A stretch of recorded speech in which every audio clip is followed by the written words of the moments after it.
Coming up this week on Kiss My Collectibles, we talk with collector Timothy Klisz. Want more Kiss?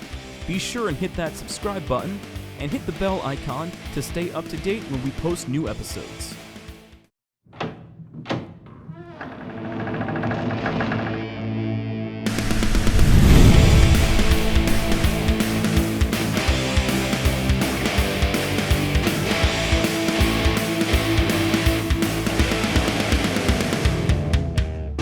This is Kiss My Collectibles podcast, but you knew that. Hello, everyone. Welcome to the next episode of Kiss My Collectibles. I am one of your co-hosts, Jason Herndon, and with me, as always, is... Very thirsty Andrew Scampatti. And when I'm thirsty, I like to grab a cane sugar Gene Simmons root beer. It really quenches my thirst, and it should quench your thirst too, so head on over to moneybagsodas.com to get yours and quench your thirst. Gene would be so proud. Gene would be so proud. And joining us all the way from where are you from?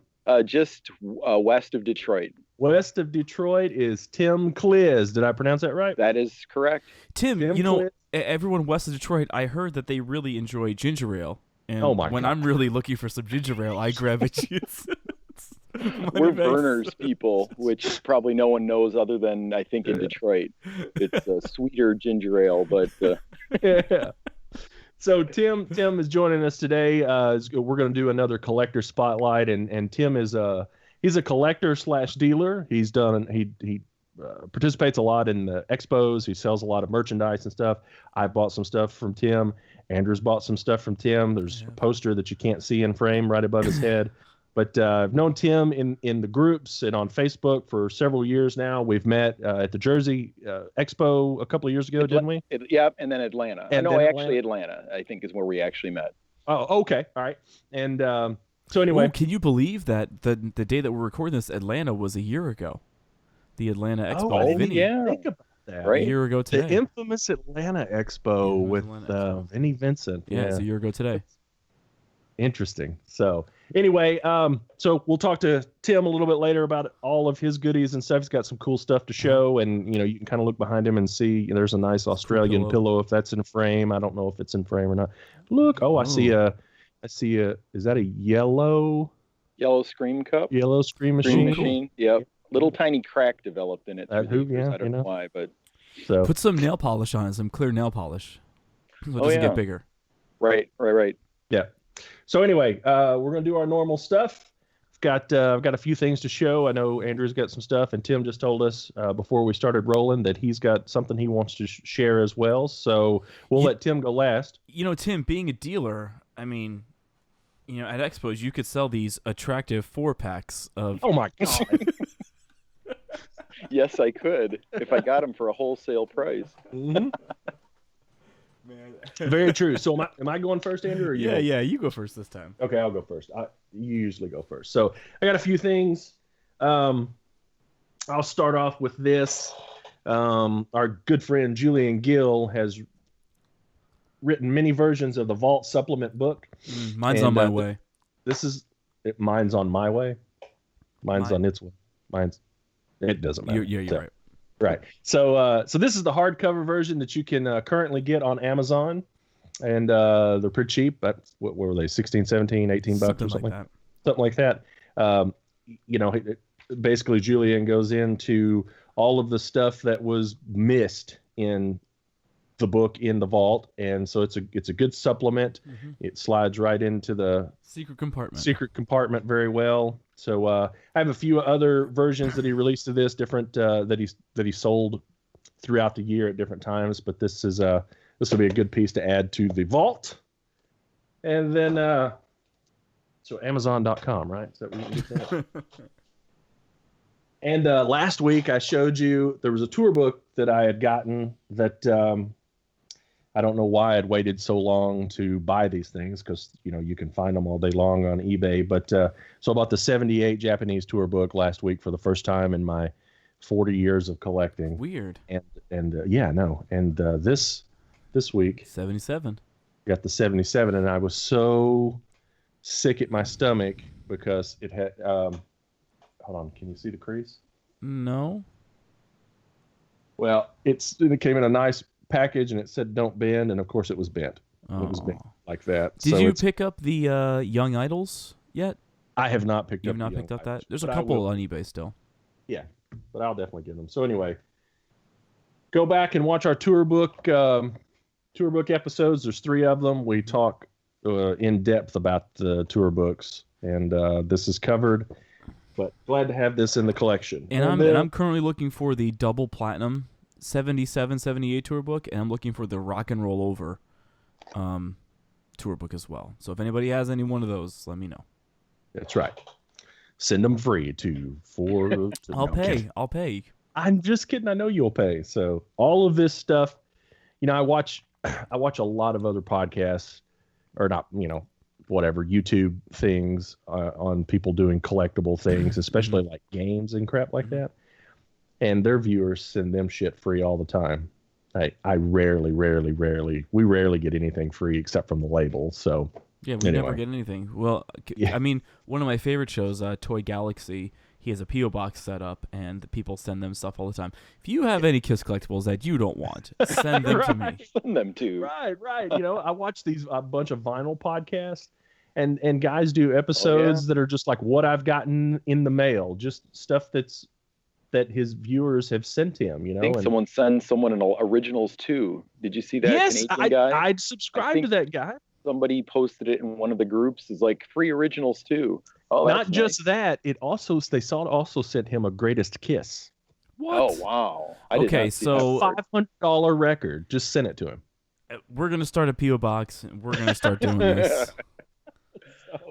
So anyway, no, I don't want to be a moocher. I buy all of my stuff. And speaking of buying, and speaking of dealers, been wanting to add this little box to my collection. Eventually, I'd like to have a full, complete box, but this is the empty box, and I got this from our guests this week. Oh, look at that! Yeah, the second series box that'll display nice in my display case if they ever get put together. It's a solid box. Why you haven't done it's a solid box. Good price. So I got a few sealed packs. I'll just stick them in front of it. It'll look good in the display case. So I bought this from Tim. He sent it to me, packaged well, very, very happy, good price. So if he's selling stuff, he's a great dealer. You can trust him. So. I've sold a lot of stuff to people in the groups too, and that's actually where this last expo I made more money outside of the expo than I did at the expo. Oh yeah. Disappointing for a 3-day expo in New Jersey with the travel and the cost but I sold some PJs through the group to someone for my asking price, and that helped. Yeah, that's good. All right, Andrew, what do you got? I'm done. No. Stop. I just looked to my right and noticed that I have a package over here that I haven't opened. Oh no, don't do it. Doing it. Remember what happened the last time I did it? I forgot about this. What is it? Well, I'm going to show you when I get the damn thing open. Isn't that how these open and reveal things work? Yeah, I forgot all about these. Nothing special, but pretty cool because as everybody knows, I spent my life working in record stores and now in distribution. And I bought I don't know, 6, 7, 8 revenge promo flats. Oh, cool. Send me one. Yeah. That'll be $30. You probably didn't even pay $30 for all 8 of them. I paid $40 for 8 of them. Okay. So anyway, $4. Those came in. Very happy to have them. I have a ton of promo flats from when I was working in record stores, and the only Kiss one I have is the Psycho Circus lenticular ones. Oh, I have one of those. But I have like a shitload of Britney Spears and Jewel, so maybe I should sell those one day. All right, everything's. I do have a set of. Anyway, okay. So on the last episode, I said that I wanted the radio created by Kiss that never played Kiss, and then I was able to get a super mint Kiss radio, and the box too. I wasn't even expecting the box to be with it. Yeah, that's key. Yeah, it's very nice. So yeah, it's really nice, and the original battery even came with it too, and the battery still had shrink on it. So there's never even been a battery that was put on this guy. So, and there's the little battery cover down there. But yeah, Superman. It'll look nice next to, my lunchbox and my other Acoin goodies. What I've noticed about the Acoin goodies, it's the same damn picture on everything. Yep. If it ain't broke, don't fix it. Yeah, but give some variation. Seriously, guys. Yeah. Come on. Yeah, I saw John 5 posting on his Instagram saying, I don't know why they didn't use more rock and roll over artwork on stuff, you know? And they made up for it on the reunion tour. I mean, that rock and roll over saw blade was everywhere. It was the rock and roll over saw blade and the solo album faces everywhere. Everywhere. Which these are the solo album faces. These are the reviews for them. Anyway, so then I also picked up one of the 1979 Dynasty sponges. Vaginal sponges. Vaginal contraceptive sponge. So you think you're sponge worthy? Make sure you have one on hand at your next one night stand.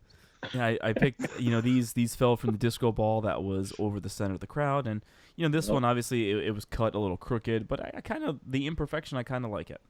Yeah. I kind of think it's cool. So something cool and vintage in there. And then, the last thing I got, while buying all this Kiss stuff, I do get very parched. And when I do get parched, I like to Oh, my God. You got to get your 6 spots in during the show, right? Was that the deal? You have to No, it plug wasn't. it to get that free shit. I just happened to have it here, and I was like, oh, I'm just gonna. Are they the sponsor of the podcast? Yeah, I think they. Berries. Yeah. Brought to you by Moneybag Brought Soda. to you by Moneybag Sodas. Moneybagsodas.com for your case of date. No, I just happen to have it because tomorrow here in Cleveland, at one of the bars that I go to, they do sponsored brunches, and they do brunches every Sunday. Last Sunday it was like Bob Seger brunch. So this Sunday, which is tomorrow, is going to be Kiss brunch. So we will have Moneybag Soda on sale at Kiss brunch. And we are going to make like certain cocktails with it. And also, too, the best part about the Kiss brunch tomorrow is we are giving away Kiss tickets. But it won't matter because by the time you see this, we'll already have given them away. That's true. Yes, that's true. And I heard a rumor that you can also see the greatest show on earth at Kiss brunch tomorrow. Oh my God! I heard a rumor. Well, but this is all airing after that, so it doesn't matter. I know. That's what makes it even funnier. All right, let's move on from our silly selves. And so, Tim, what do you got? What'd you get that you wanted to show? Okay, so like I was telling you guys before we went on, my favorite album is Unmasked. Got my Unmasked sweatshirt that I usually wear at least at one of the days of an expo. And this last expo, I was probably 5 tables away from Victor Stabin, who of course is the artist of Unmasked. And so I was waiting for him to show up. He was there with his kids hawking, big prints of the poster or of the album cover, and then other pieces. So some of the things I bought, I went up to him and I had this old vintage item that I showed him. He freaked out. He was like, oh, he's like, he had to step back and take a look at it. He's like, this thing's awesome. And I go, yeah, I'd like you to sign it. So I'll show that last. But what he ended up doing, and I don't have the Unmasked, it's basically the album cover print, and he numbered them, and he had a big stack, and I go, can I get number 80? And he goes, why 80? I go, it's the year the album came out. Yeah. Oh, he look. Nope, they didn't have 80. So I think I got like 77 or 82 or something like that. Yeah. But one of the things that he was selling the picture used.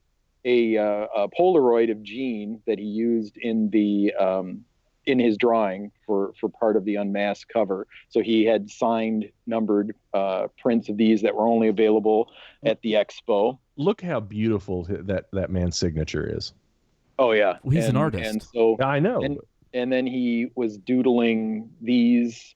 He had a different section. So it's basically one part of the Unmasked, the Gene part, which that's kind of like my favorite part of the album cover. So he did some doodling on that. So it's sort of original art over a print. And then what I had showed him and what he had really enjoyed seeing was I love one-of-a-kind promo pieces. So this would be the press kit layout from the printers. Wow. This I purchased off eBay probably 15, 20 years ago from Howard Marks, someone who worked at Howard Marks or got it from Howard Marks. But I showed it to him and he's like, oh my God, that's great. It's so cool. And so, he went to town on it with his signature. So he basically signed it on the front page. It's like a vellum that goes over the actual printing. And I thought, well, you take an original cool piece and make it even better. No kidding. So I paid him for his package deal that he had, and then he actually included the signature and all that on that for free. So it was Nice. like one of those investments. I don't buy a lot at expos anymore. I will buy collections. I am selling, and then I like trading too. Sometimes, to me, the only time I'll get rid of something good and vintage and original and unique is if I trade it for something. Like, I don't want to just sell it.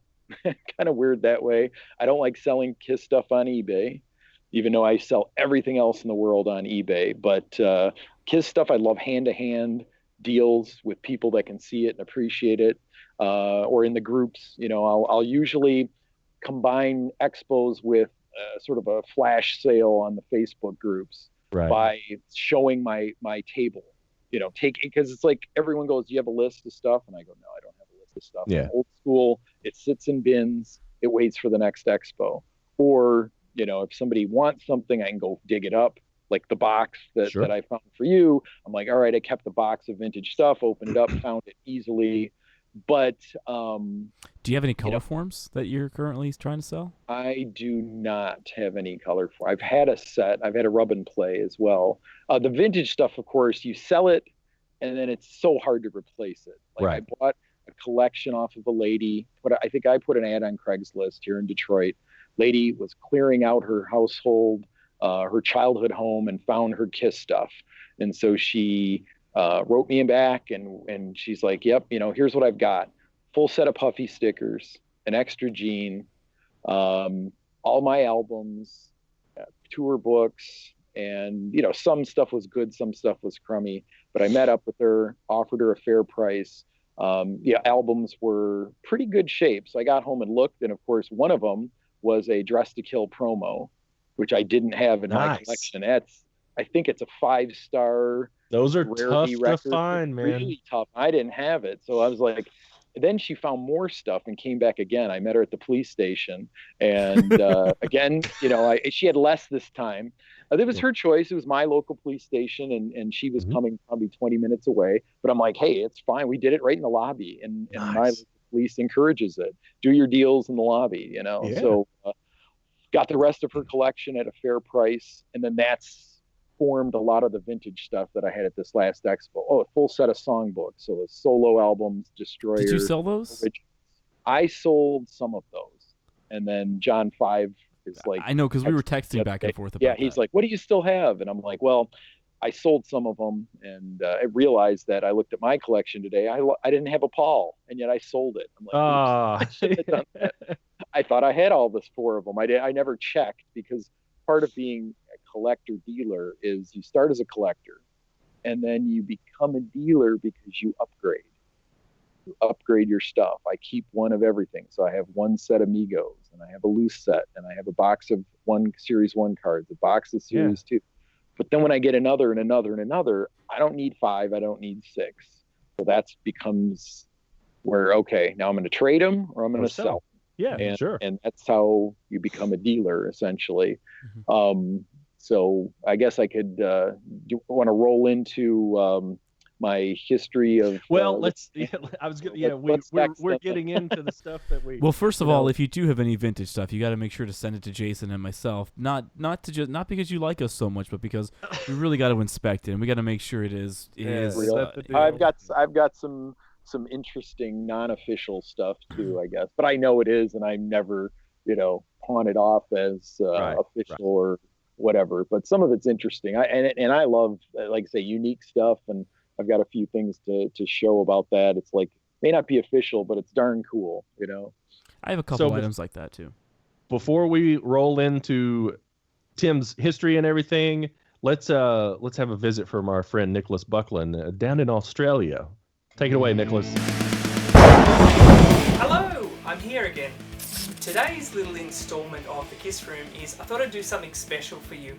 Now, in 1978, Kiss's costumer Maria Contessa, if I said that right, designed a whole range of clothing for Kiss. Now the company was called Image, and it was just called Kiss by Image. The usual 1978 where it went through all kind of different types of clothing. But today I'm going to show you exactly live in the flesh what it looks like. I have here my lovely model.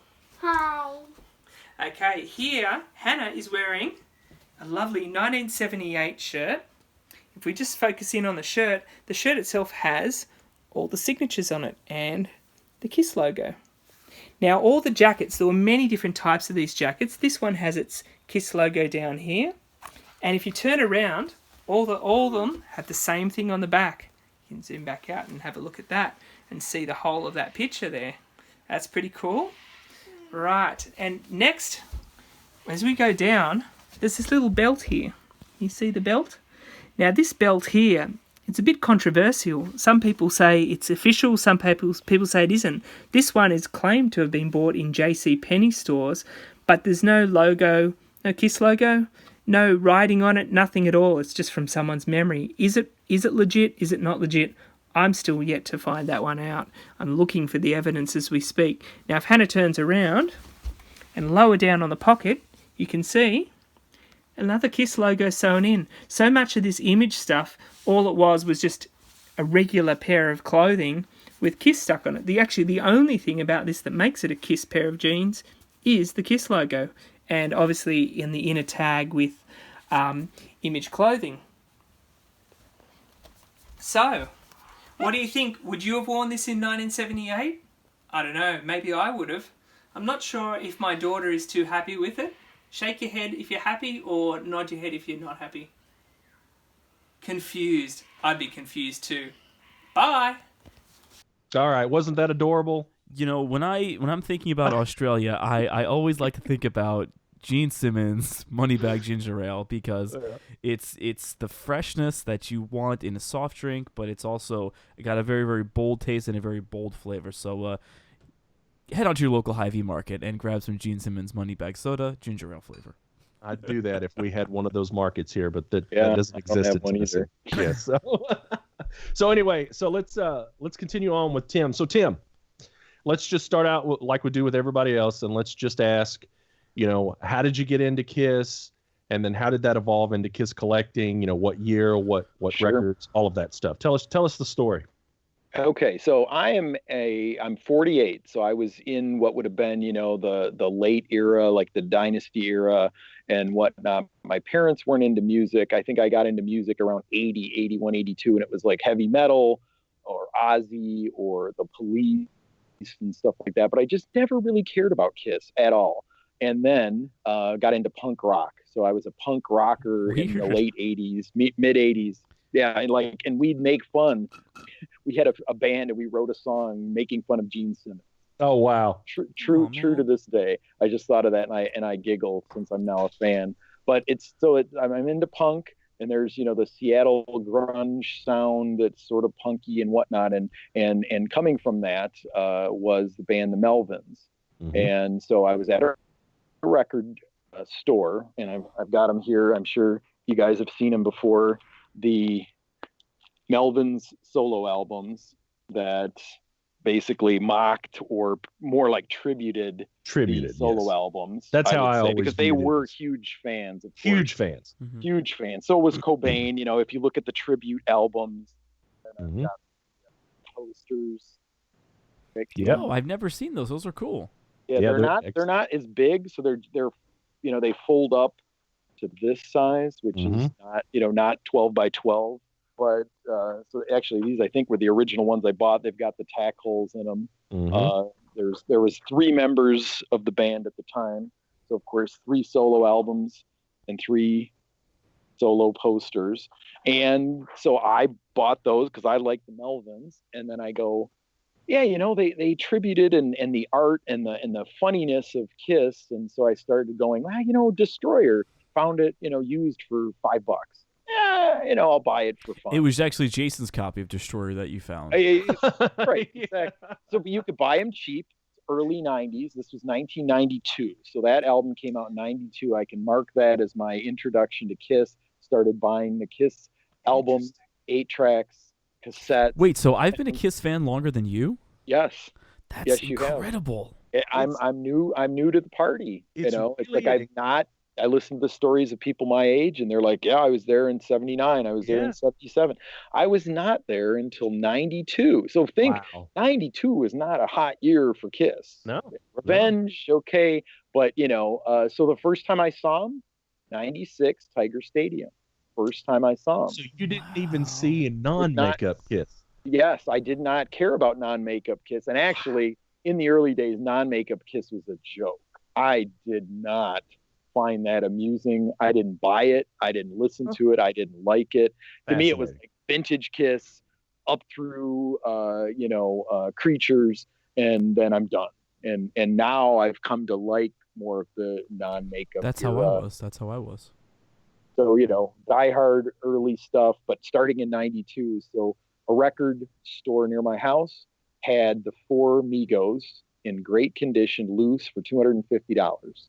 And that was my first real purchase. I'm like, wow. Were you disowned at this point by all of your punk No, buddies? I just kind of moved on. Okay, I'm like very eclectic. I have a reel-to-reel player. I was trying to listen to my Destroyer today, and it's coming out backwards, and I don't know why. It's like, listen to this for the satanic messages. I didn't hear them on Destroyer, but I threw on the Doobie Brothers. I have like a very wild mix of stuff that I will listen to, from Kiss, punk, newer music, alt music, smooth jazz music, Dude, whatever the jazz. case may be. Yeah, it's like, hey, there's good music in all different kinds. So that started buying up some stuff. There was a t-shirt shop in Windsor across the river from us to our south in Canada, is actually south of Detroit. And there was a place going out of business, and they had old iron-ons, and they had some posters. And I asked the guy, I go, hey, do you have more Kiss stuff? And he's like, yeah. He goes, come on in the back room. And back there, he had 100 of the Creatures pink bordered poster with Ace and Eric. So that's why, I'll put it at that era. So he goes, they're $1 a piece, and you got to take every one. And so that was about 72 cents US. And I bought every single one. Sure. And I sold them off over like a decade or two for not enough money. I think I was selling them for $9 a piece. Thinking, not enough money. Really making a killing here. Now they're probably, if I were to throw them back up on eBay or bring them to expos, they were mint, unrolled, unfolded, just, a stack of them. And bought all, so then it's like, all right, I need one, but what do I do with these other 99? Well, come to the first Kiss Expo in Detroit was in '94. Yeah, I'm sure you guys know that one. Yep. Gene and Paul show up, confiscate all the stuff. I was at that one, saw them there. I was just there as a fan. I picked up my lunchbox. I picked up a set of cards. By '94 now, I'm really into Kiss. So I'm buying stuff, building my collection. And then I think by like '97, '8, '9, I am a dealer. And I have enough stuff to get a table at one of Joe Marshall's Detroit expos. Good old Joe Marshall. Yep. I've talked to him about doing another one, and he's like, I'm done. So I've thought of doing one. I've talked to the guys that do New Jersey, and it's just a lot of work, and I'm busy, so I haven't got around. But I mean, Detroit deserves another expo. They were always awesome. Yeah, absolutely. Well, I mean, if you're going to do one, you should do it around. I mean, you probably can't plan it now, but you would do one around when the show's coming to town, either a weekend before or a weekend after when they're going to be in town. We're March, I think. That's way. No way. You got to almost a year in advance. But who knows? I mean, and the band's still going to be popular, and the expos will still be cool. So you never know what might happen with that. But so anyway, did my first expo. I think my wife came with me, and she's a Kiss fan too. I met her in '98. I went. I think we knew each other about a month, and I said, "Hey, Kiss is playing Dodger Stadium in LA on my birthday, Halloween. Would you like to come?" And she's like, "Oh, okay." It's, we didn't really know each other.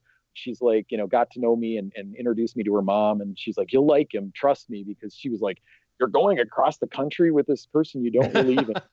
So of course. She, worked out great. We went to the show. Actually, Andrew, you mentioned the other day the frame up of the tickets. Yes. And the program. That was me. and that one I had handmade that one. I never knew about the official one that they sold, but that was mine that I did from that trip. So we came back from that trip. I had the poster, I had the tickets, I had the glasses, and I spent tons of money framing it up, and it's on display right close to where I'm sitting here. So that was my personal version, and that was very. I wonder if anybody ever bought the official one, because I've never seen. Yeah, I've never seen it except for in that magazine. I've never seen it at an expo. I've never seen it. They made one of one maybe. It was probably one of those made-to-order stuff. They were just, and they probably weren't even real tickets. They were probably just printed up for that. I don't know. I used some extra tickets that I had. Or no, I think I used my actual ticket stubs. Or I may have bought more and not used them. I think I was trying to flip them or something like that. It's if it's a business, it's a business. Sure, yeah.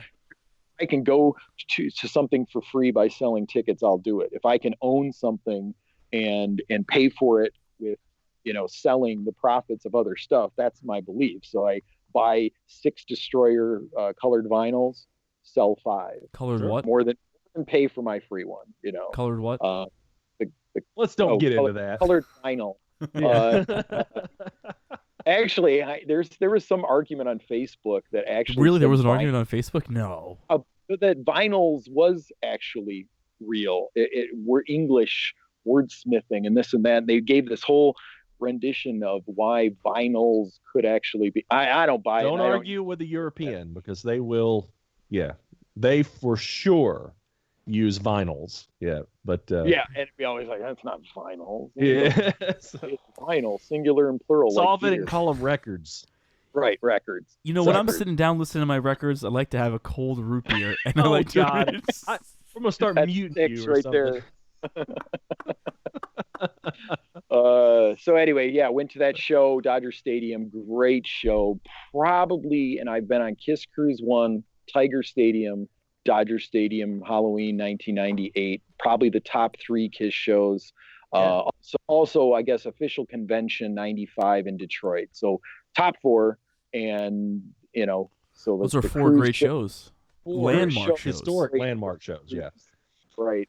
98. So opening act. You guys know who the opening act was? Smashing Pumpkins. Yes. Dressed as the Beatles. As Beatles, yes. Yeah. And the Psycho Circus. So cool. And the actual Psycho Circus, yeah.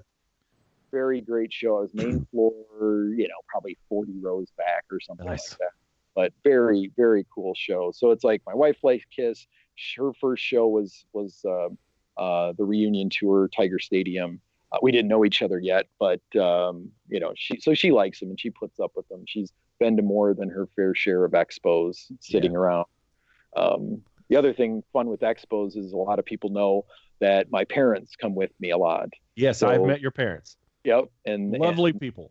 It's so funny, you got 72-year-old people do not care about Kiss. Driving to New Jersey, they're like, my dad's like something like, give me the history of Kiss. So I think I did it in 30 minutes. Yeah. Gave him like the breakdown of every, and I should have recorded it. It was a classic. Here's the history of Kiss, because he always knows a coin. Yeah, is that a coin or is it not? And so he's learned stuff that he should never know. If you're curious about the history of Kiss, you could go and watch the greatest show on earth. I'm fucking terrible today. You're about as obnoxious as Gene Simmons is right now, man. You got to stop. So yeah, they come. I'm sure they'll be tuning into this episode once it's out. That's great. We were preparing to be on around the expo, and here we are in January. But yeah, they are great. They love to come with me. They're retired. We pack up the van. We drive. We drove to New Jersey? Yes, we drive to every expo. So that's why I didn't do in LA. No shit, right? Yeah. Atlanta's probably the farthest. New York and Jersey have done many times. I've done Chicago many times. Detroit, of course, almost everyone. Did you do New Jersey during the Rothman Center era, that when Richie Rana was putting them on? You didn't. First expo was Detroit 99, 98, 99, 2000. So I think those maybe those were still going on then. Yeah, they were going on until 2002. 2002 was the last one because and I don't know if this is official or not, but apparently there was the Ace birthday bash the night before, which I also attended, and the Ace birthday bash went over so long that Richie was no longer welcome to book events at the center because it had gone over several hours. Oh wow! Into the night. I mean, I think there was supposed to be 150 guests, and everybody was numbered to meet Ace, and I think I left at 8:00 at night, and I was maybe number 45 or 50 around there. I'd have to check. Yeah, it was very, very poorly organized, and that's what I heard. I heard that because that event was run so poorly, that they were no longer welcome back. And then the very next year, they were back at the Crown Plaza, which, funny enough, is where it started at the original Crown Plaza many, many years before that, when it was in Sea Caucus. But yeah, I mean, one of the we have a chat going on with a bunch of traders, and one of the guys, he posted something with footage of some of those expos, and I remember going. I was so young at the time that I didn't appreciate it as much as I should have, but just looking back, I mean, just imagine. I mean, it's not to minimize any of your Detroit or Indy. I don't want to minimize any of those expos because those are very, very cool too. But just imagine it's a college gymnasium, 75% full of dealer tables, right? And then in the back, you have something that looks like a Kiss stage with a tribute band on, but the pinball machine is there. There are videos being projected in other corners. Yeah. I mean, it was incredible. The heyday. It's a different animal now, and I know we talked about it a million times. The expos are way different now. They're certainly more focused on guests now than they are on dealers because right. eBay really eBay really right. eBay It really hurt them because those early expos. Right. And I'm working on Danny Dabbs, getting him on an episode, so be patient. But he's got photos from those New York expos, the first ones that I'll never be able to pronounce their last names, but the ones who wrote that book. Wisniewski? Yes, or however you pronounce it. Yeah, he was at those first expos. I have photos from those expos of Danny's. I got a picture here that I saved on Facebook where it was an ad from the original New York Expo because it was only held at this one hotel for 1 year before it moved. Here I go. The first annual New York area, because it wasn't even in New York. And that's funny. They've never been in New York except the ones that Derek Christopher did with Peter a couple years ago. But this one, this one was in Cranford, New Jersey. Mm-hmm. Yep. So, and then it was moved from Cranford, New Jersey to Sea Caucus at the, it was first at the Meadowlands Hilton, and then it was at the Crown Plaza, which, if for anybody who doesn't know, Route 3 runs down there, and they're on opposite sides of Route 3. So one year was there, and the other year was there. Yeah, Danny attended all of those expos, and has photos from them, and they're I cool can't stuff. wait to see this. And then after that, then it was held at the Rothman Center, which is in Hackensack. But this ad, the very first New York Area Convention, Cranford, New Jersey, June 28th, 1987, 9 years to the day before Kiss will put the makeup back on. Wow. And I just want to read to you who it was brought to you by, because we've talked about a lot of these places before. Brought to you by the Rainbow Rockatorium, and at this time it had 3 locations. 8 Kennedy Mall in Brick Township, New Jersey, which is the location that I used to go to all the time. Right. Route 1 New Brunswick Flea Market, didn't really go there, and the Boardwalk in Seaside Heights. I used to go to Seaside Heights every summer. Yeah. Also brought to you by Collector's Items, which was in Rivers Edge, New Jersey, and Phoenix Production, promotional concert in Marlborough, New Jersey. This actually says Marlborough, New York, but I'm pretty sure it's Marlborough, New Jersey, based on just the zip code. Fascinating. But so cool. One of the next episodes, remind me, and I'll grab my convention flyers from, I got 99 up until 2003. Yeah. Excellent. They're very, very cool. But all right, yeah, so walk down memory lane. I mean, I love talking about those yeah, he does. I really do. So I really do. So let's see. You said that the first things that you got were the Migos. Is that what you said? Other than records and tapes. Right. I found a self-titled Kiss 8-track at a Value Village once, like in shrink, right? Half open. And I was like, wow. I mean, to me, still, I've never found a better condition 8-track ever in the wild at a flea market. Yeah. Still see it. I wonder which version. No, it's not. It's not the original. I found it's probably one of the midder 70s versions. Gotcha. Right. Kind of thing. Because the original one is the Warner Brothers slipcase.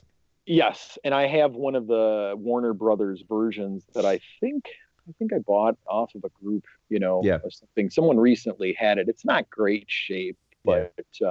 but I love 8 tracks. Me too. They're fun to collect. Of course, I have Unmasked. I have the Elders, probably the rarest of the ones that I have. Yeah. Oh, at one time I had a case of sealed Love Guns that I think I traded with Peter Arquette for unused iron-ons. That was our Nice. deal back then. Nice. And so I had all these Love Gun 8 tracks. Used to sell them for $7 sealed. That was big profit for me at the time. And they all had a little punch in them. So I think I remember the days when those cases of Love Guns popped up, man, and they were everywhere. Must have been the most popular 8-track, I'm guessing. Right? Yeah. It's just like Alive is the most popular. popular album. As I sell, so I have a giant 2-crate set of my albums. I use Tom's dividers. Yep. Love them, perfectly organized. And if I look at what I found through my collecting to resell, I must have 50 copies of Alive at least. Yeah. So that to me, that's the most bought, saved, and then slowly recycled album that they ever had, because there's just so many out there. So Jason, there's a sealed Love Gun 8-track on eBay right now for $21. Yeah, it should be about $2 because they're a dime a dozen.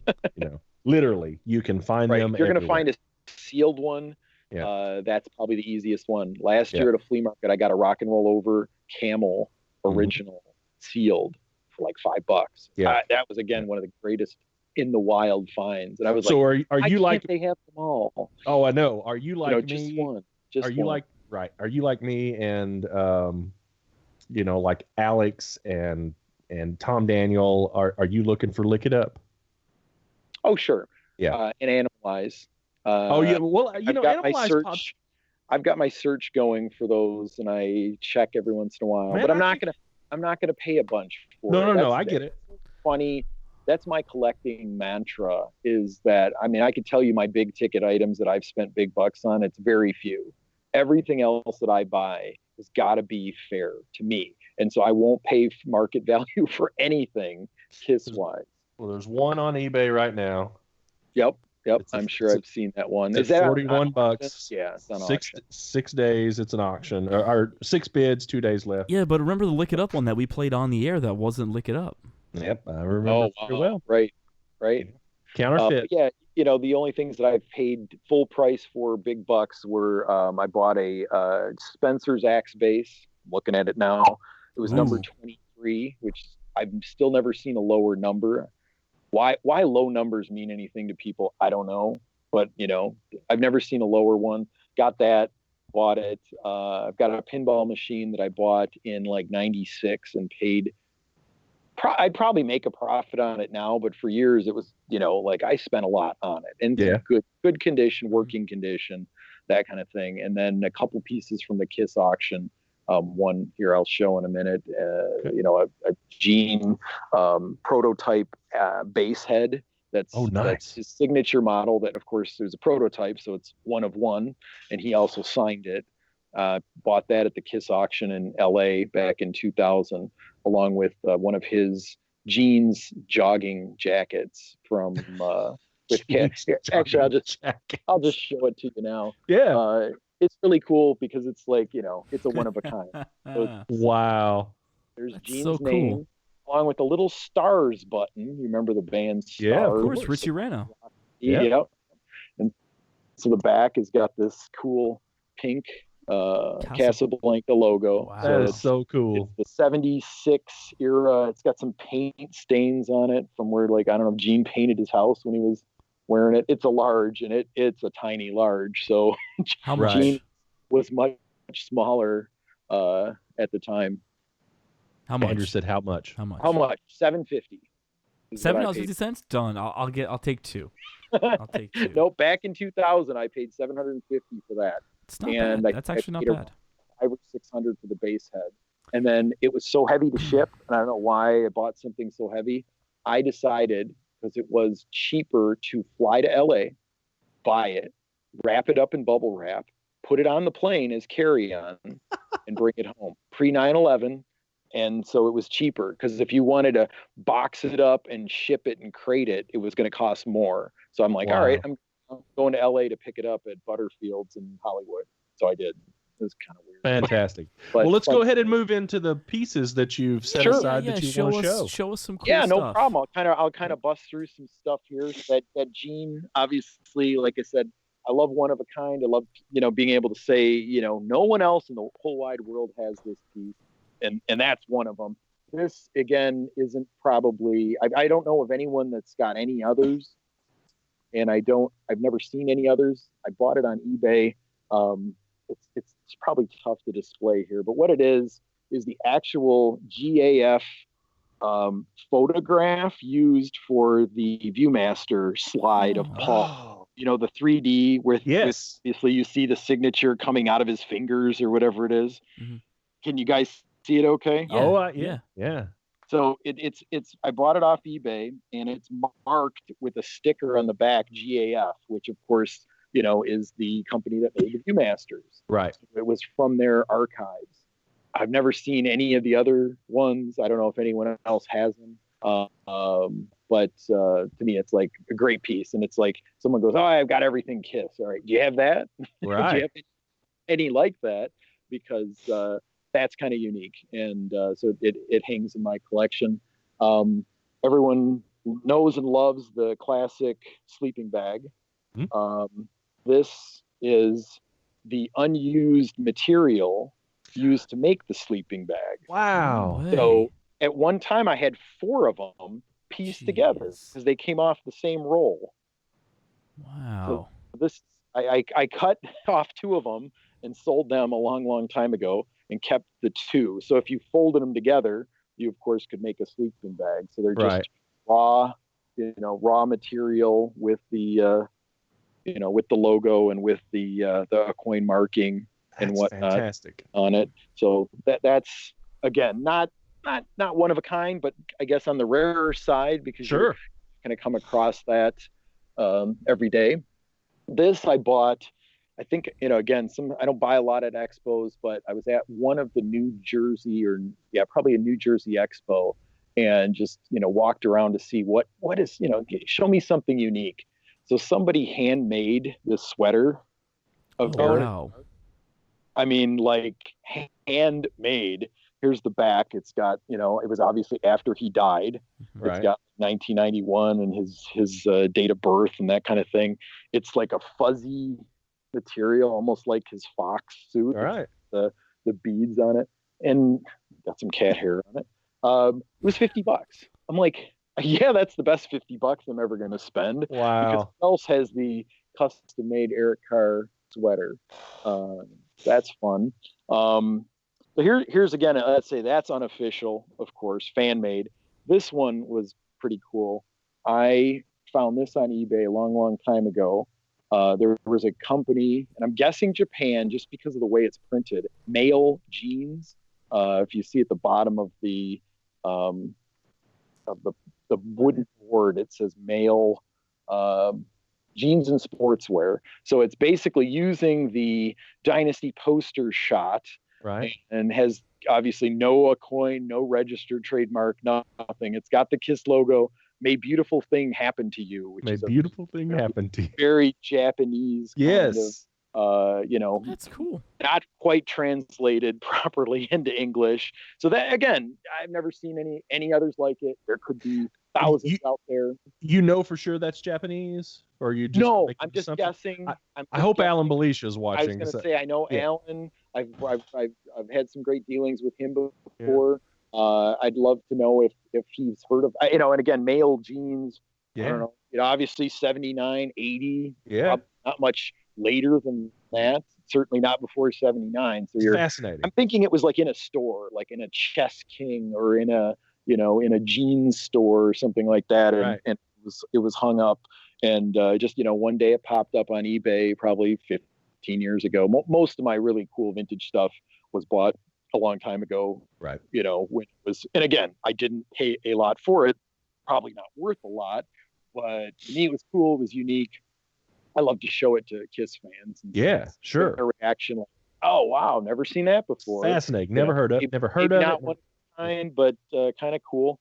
So here's another. This is definitely one of a kind, and I've had this with me at a couple different expos. Yeah, I've seen that before. So this is the actual artwork done of the gun, the insert cool. gun. So the final version is up here, the love gun, and so you've got the printer's outlay for the bang insert. Pull The that up a yellow. little bit.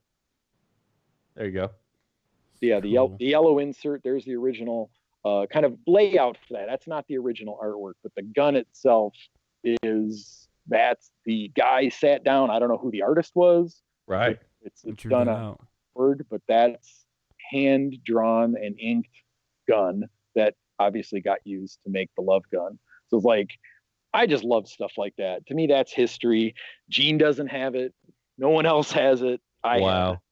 And I love it. It's like so sometimes I take things like that. I put a crazy price on them. I'm really not interested in selling it, but then I'm also not stupid. Like my PJs, someone said I gotta have them, and they paid me $1,000 for the set. It's the common hard to turn set. down. Yeah, and I know there's a top on eBay for $1,200 right now. Yeah, and someone told me that they've seen them sell between $12 and $2,000. Yeah. But I'm like, okay.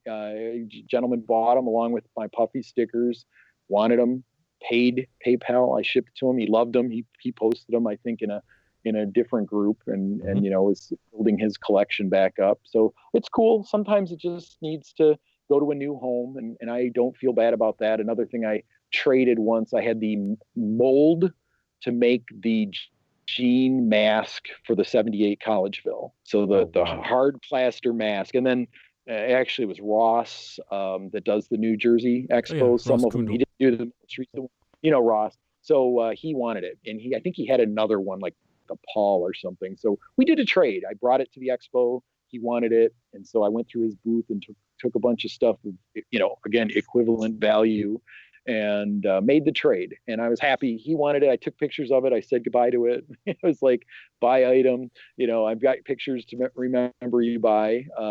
I sold John 5 my radio display case. I remember seeing that deal. Yeah, I had it at Atlanta, and it was gone for my asking price within the first hour. You know, and then I became friends with him, and he had to have the unmasked cube. And I showed him. He goes, "Show me your place." And so I showed him, took a bunch of pictures and spread it around, and he's like, "Oh, I want that cube." And I go, "Oh man," I go, "I love unmasked. It's one of my favorite pieces." I go, "It's just not for sale." He goes, "I understand. 6 months later, "Tim, I gotta have it. I gotta have the cube." I will, and I won't say what I've sold it for, but he goes, "I will give you stupid money for it." And then he gave me stupid money, and I shipped it to him in a big box, and he got it. So was it put together? It was sealed when I got it, and I think I posted this once on the page when we were talking about the unmasked cubes. I'm like, it's beautiful, it's sealed, and it's mint, but I don't like it that way. I want to use it. I want to see it. So I sliced it open. I built it. I kept the insert sheet inside of it, and kept it that way. And then that's how it went. The reason why I asked is because I'm surprised, with John, where, I mean, obviously he doesn't want to make, a stupid purchase and overpay for something, but, where money is not necessarily an issue. I'm surprised that thing has popped up on eBay, and I think is still on eBay right now for a couple. There's a sealed one. There's a sealed one. $2,000, right? That's what I'm talking about. Which is crazy money, and not what I got for mine, but mine was opened, and still it was. Yeah, I don't think it's worth. I mean, I paid for it probably $150 sealed 10 years ago. I mean, it's like one of those things. I caught a lucky break, maybe. Yeah. I was a buy it now, and I gotta have it, and that was a lot of money on an item for me anyway, and yet it went exponentially up in value. I think I paid $1.25 for my PJs. I bought a collection including a record player, guitar, plastic guitar, the PJs, 4 or 5 lunch boxes, radios, from a guy who was on a group, and he just posted the PJs. And I go, ooh, how much? $1.25. I'll take them. Got anything else? Yeah, I bought someone's collection. He ran a record store in Illinois. Someone came in with his whole bin of Kiss vintage stuff, and he bought the whole thing, and then he sold the whole thing to me and shipped it in like 3 giant boxes. And I lived off that for years at expos. I mean, I had nothing like that. Nothing cool like that ever happens to me. As you know, it's right. It just sometimes, you get lucky. I bought another guy's collection. I had to drive to Kalamazoo to meet him, and that's like an hour and a half from me to him. And he had a minivan full of his Kiss stuff, and it included an Epiphone Ace guitar. Holy crap. Okay, that was the highlight of the package. And every T-shirt he had ever gotten for Kiss, every hat from every show, we're talking 84 and up. So all these Unmasked era T-shirts. And he goes, oh, I'm just throwing those in. So like a big stack, like 40 vintage shirts, which I ended up, I'm not going to wear them. I don't want them, but I just parted them out at expos or on eBay through the years. Man, I'm going to buy some stuff from you. Some more stuff.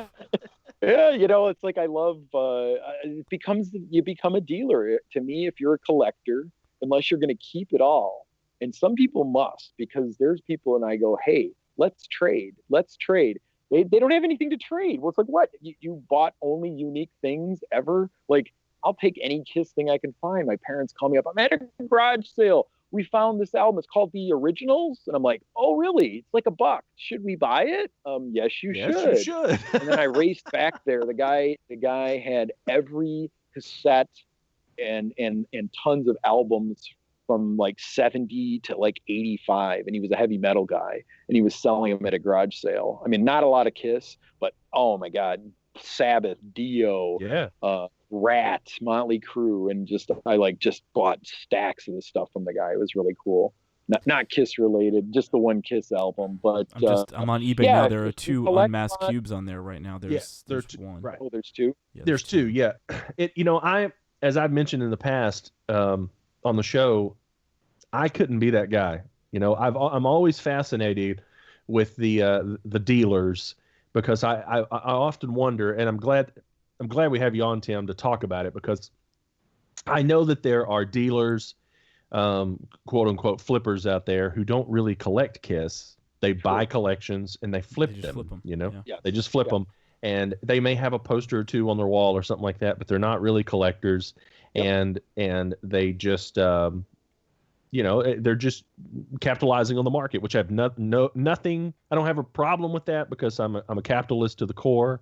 It just kind of makes me sick, because I'd rather see it either go to when someone sells their collection, I'd rather see it go to someone like you, who knows, who takes the pieces that they want and keeps in their collection, and then resells it and uses it to fund.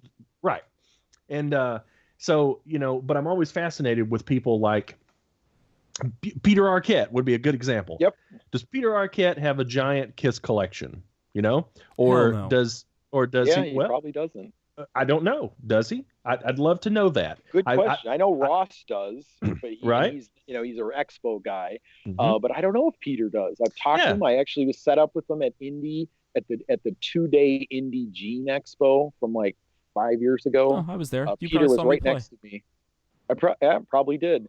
And I talked to Peter, nice guy, but I don't know. Nice guy. He's super into the business of the collectibles. Right. But does he collect stuff himself? And I'm guessing he doesn't. Maybe I don't know. He just buys collections and flips them, and that's okay. I mean, Kiss fans are buying them. Right. I mean, there's a market for it. So I'm fascinated by that, because as a collector, I couldn't do what you do, because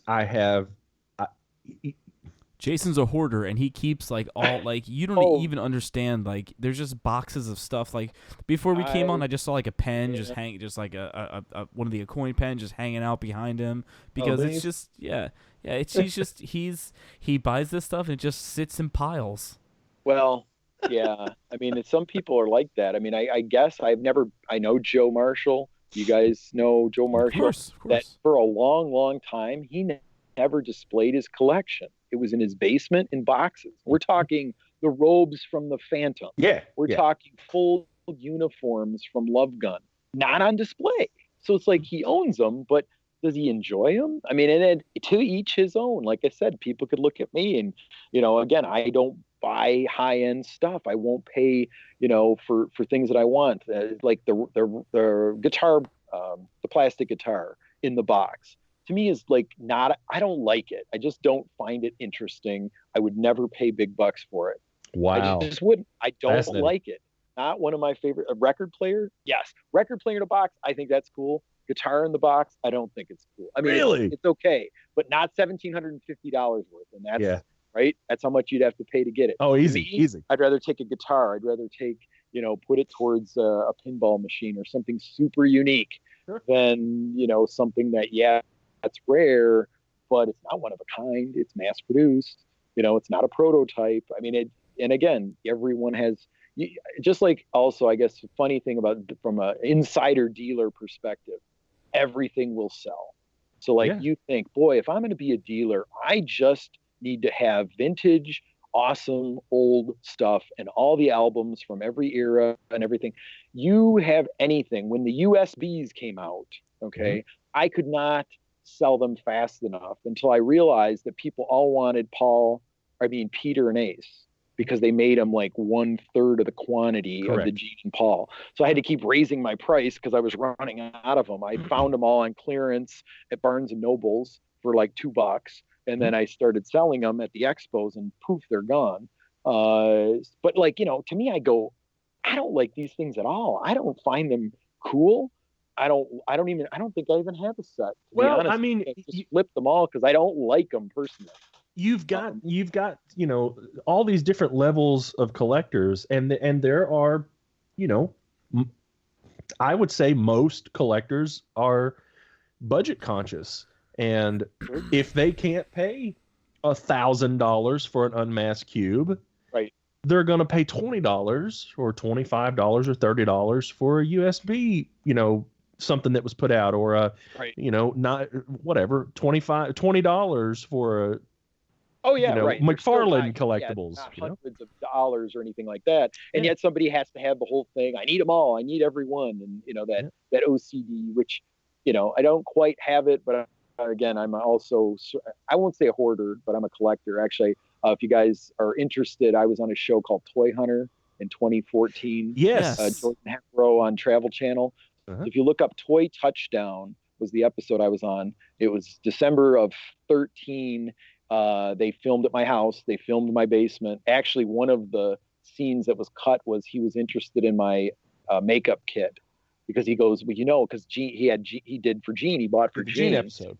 Yeah, and so he's like, yeah, Gene's still looking for the Australian underwear. I'm like, well, good luck. I don't have that. I don't know anyone that has that, to be honest. But he didn't buy it because of the price I wanted, so it didn't make the show. But I was on the show. He bought 4, 5, 6 things from me, and because I have a wide variety of collections, that just pop culture, 60s to 90s. Nice. I love it with the focus. Half my basement here is Kiss, the other half is everything else. Well, off air, we're gonna see if we can get a trade going off air, because I have something that I thought had sold that hasn't sold. So off air, we'll talk about a possible trade. And it's funny, talking about trading, and you mentioned it earlier. I have the most difficult time trading stuff with people because. Really? Yes, I can't, because I cannot. You don't want to? You can't? I have the hardest time. No, I have the hardest time parting with my stuff. Even if I have doubles and triples of stuff, I have the hardest time parting with my stuff. That makes it tough. It's a sickness. I mean, it's when you become a dealer, when you can let go of the. I mean, honestly, to my record rack of Kisses behind me, it's about 4 foot long. And it's one of everything, no duplicates. There'll be 10 copies of Rock and Roll Over, but it'll be Japanese, Portuguese, Canadian, sealed, colored, that kind of thing. I'll keep one of everything. But then I just go, I don't need, of course you don't need any of it. You don't need any of it. We don't need any of this. I need this, album. No, you don't. But I want it. You know what I need? Oh my God! I need a refresher. So, there's well, here I got a few more things. I say probably should show them before. Yeah, show them real quick. Yes, Show 'em. yes. So here's some things that everyone needs. Now this one I'm throwing it up because it's been discussed lately in Yes. group quite a bit. It's And, massively. I've had some people say this is the linchpin to show that it's official. The two-sided Mechanical Mirror Works flyer. Mm-hmm. So this is I would call it like a salesman sample or sell sheet or something along those lines. It has 78 a coin on the front, and it also has it on the back, along with Mechanical Mirror Works, outlining obviously all the mirrors that they had at that time. So everyone's, and mirrors are tough because a lot of them don't have any trademarks. So official, unofficial. I've got a Lick It Up mirror. I've never seen another one. It's doesn't have marking on it. It wouldn't have been a coin, but it's a black print on a mirror, and it was from obviously like a carnival. I'm assuming a bootleg, but it's cool because again, not many. I had it at the last expo, and people go, I've never seen a Lick It Up mirror before. Mm-hmm. And, well, the debate over the mechanical, those mirrors in particular is a heavy debate, and I know where John Hadgis and John Five they and, had and the Tim markings on the box. On the box, right? But and then is it an after approved deal or something like that? Nicholas has a Nicholas Buckland has a very, very compelling argument as to why the rest of those mirrors, other than the Love Gun and Destroyer, are technically not official. And we'll hear about it all in the book because he's going to write all about it. So, who knows? It's just like that, JC. It's just like the belt that he's talking about in Kiss My Collectibles right now. It's the blue belt, and it has the logo where the S's are not, the correct Kiss S's, and there's no markings on it anywhere. And people are swearing that they remember seeing it in JCPenney and they remember seeing it in ads, but nobody's been able to produce actual proof. And that's the whole thing that Nicholas is doing with his book. He only wants to include official items that there is proof that they are actually official, and that's what he's looking for, is something to prove that it's official, So it's tough. It's tough. I know, because again, it was Wild West 70s, and who knew what, and again, did they after authorize something? Right. Iron-On, some are like, are they official? Are they not? You don't know. So a couple more cool things. Here is a printer's proof of the booklet for the color forms. You got the printing ink.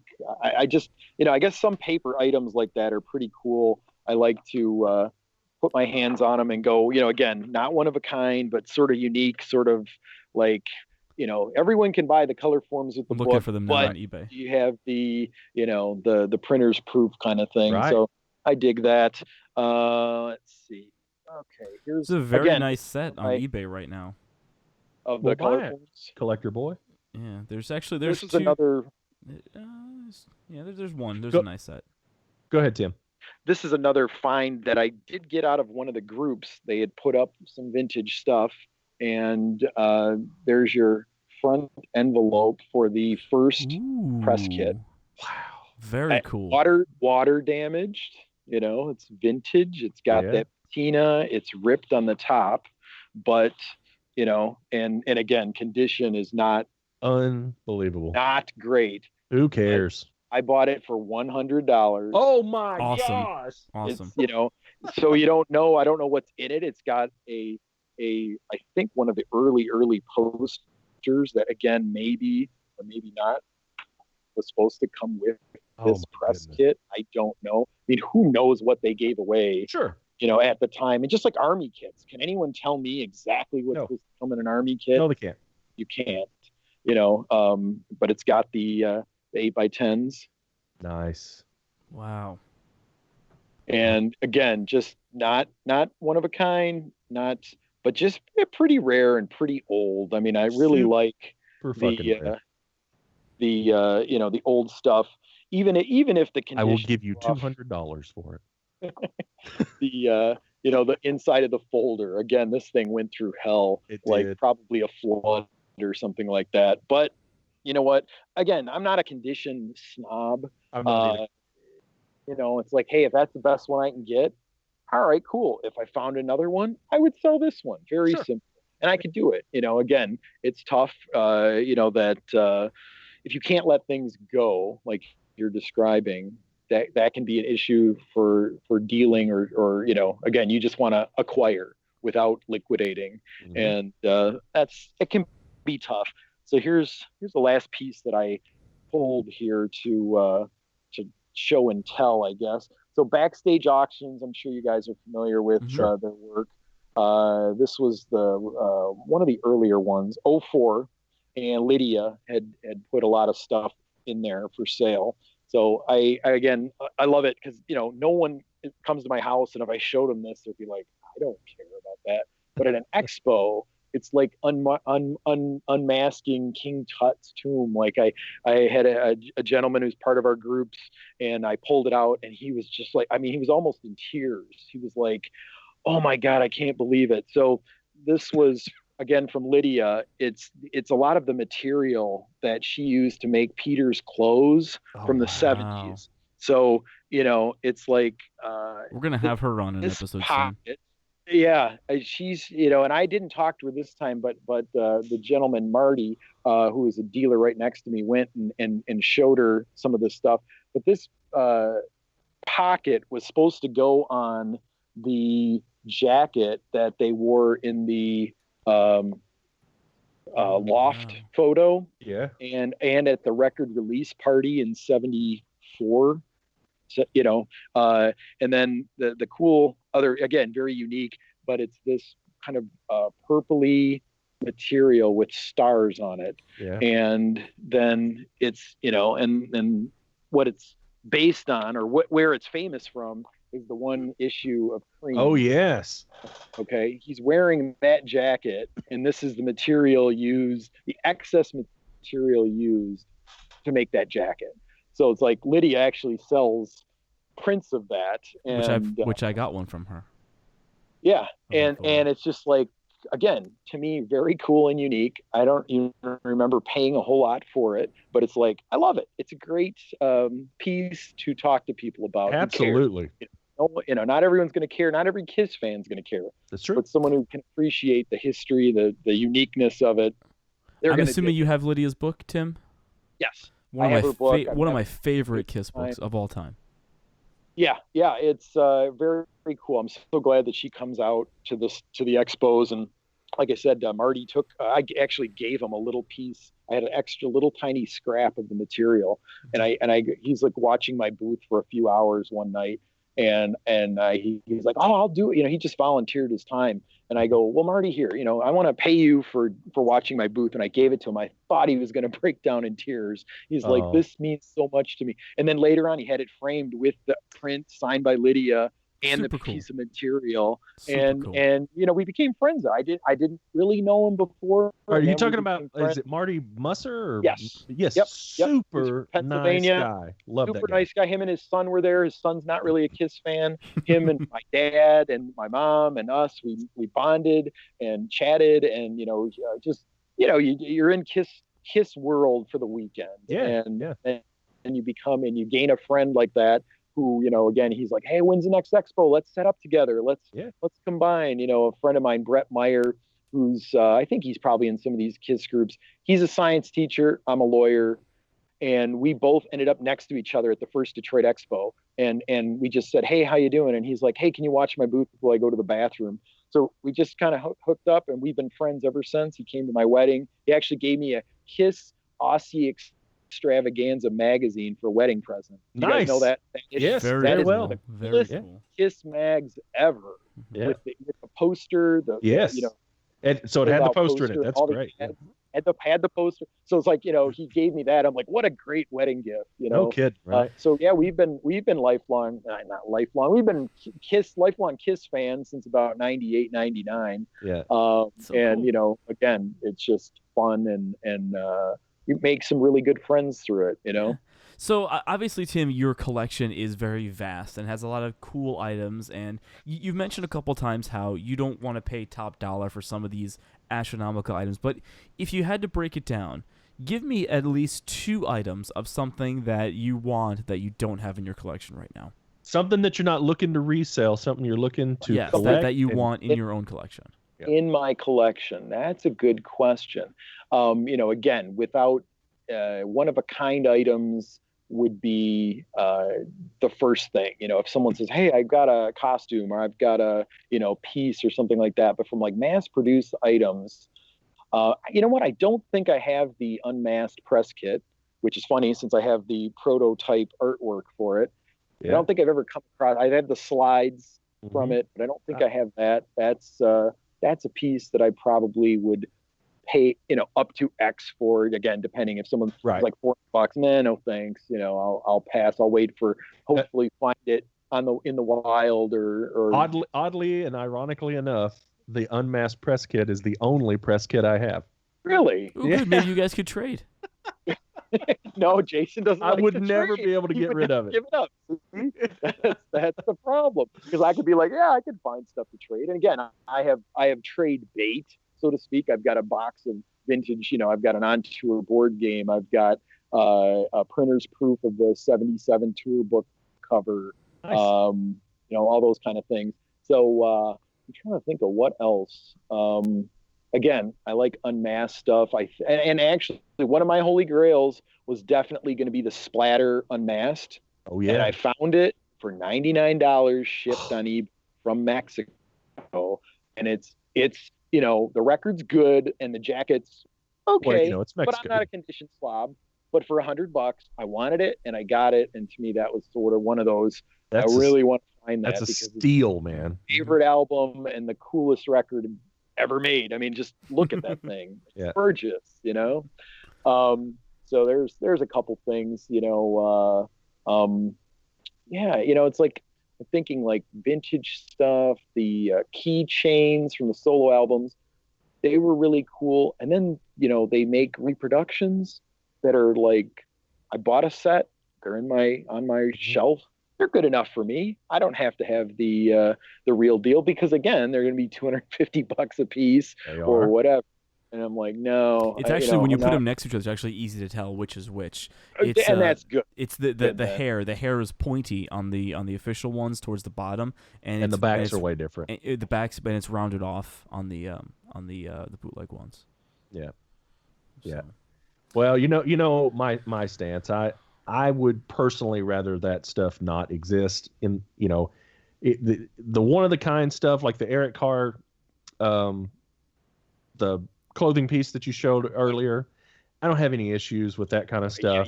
But when you're reproducing vintage stuff, vintage, to pass it off as vintage stuff to uneducated people, I think it's damaging to the hobby as far as so I have a hard time with that. But I understand the lure of the allure of having those, because my buddy Danny Dabbs bought the reproduced for $40 keychains. Right. We talk about Danny Dabbs a lot, but when's the last time we sat down and had a Gene Simmons?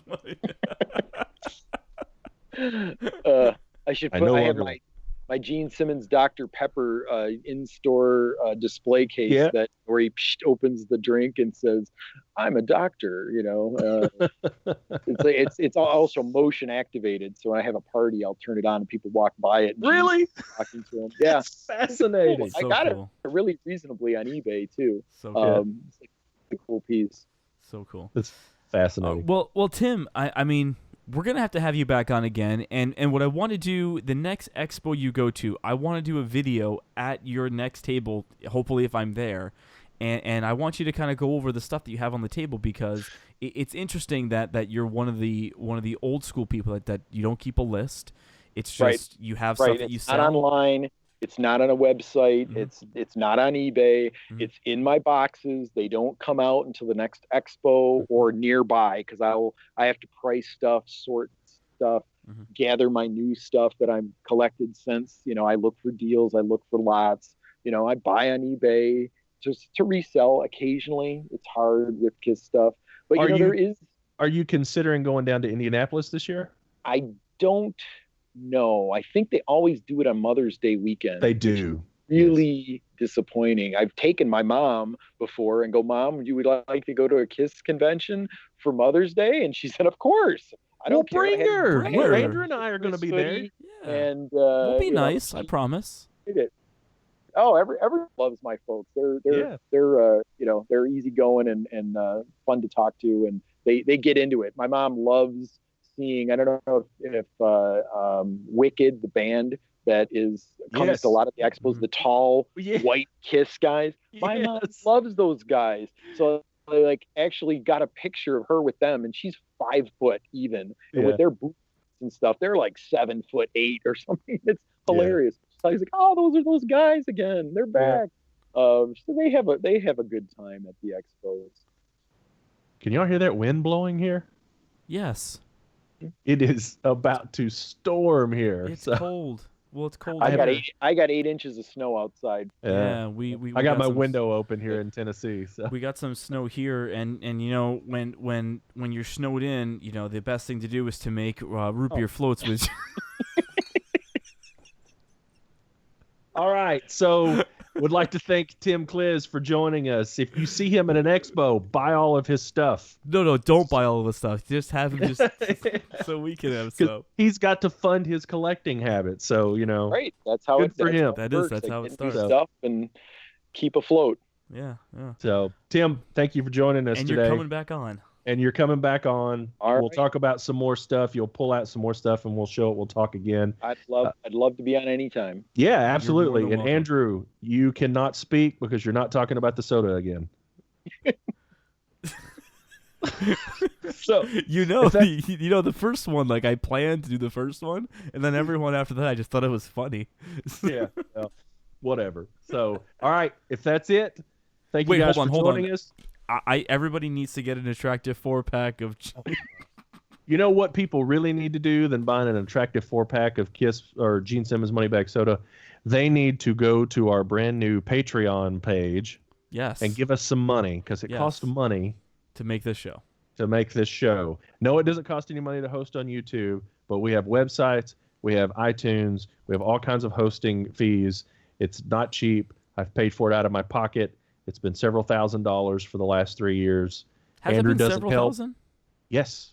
Oh, I have no idea. This is the first. I figured it up the other day. Yeah. So it's well over $2,000 worth of hosting fees and domains. Probably closer to $3,000 of bought domains, trademarks, the whole 9 yards. Nobody else has helped me. Andrew's a bum. Andrew didn't know about it until right now. So if you feel compelled, go give us $1 on Patreon. It's patreon.com/kissmycollectibles. If not, oh well. Anyway, but we do appreciate you watching. Thank you again, Tim, for coming on, and we will see you on the next one. Kiss Radio.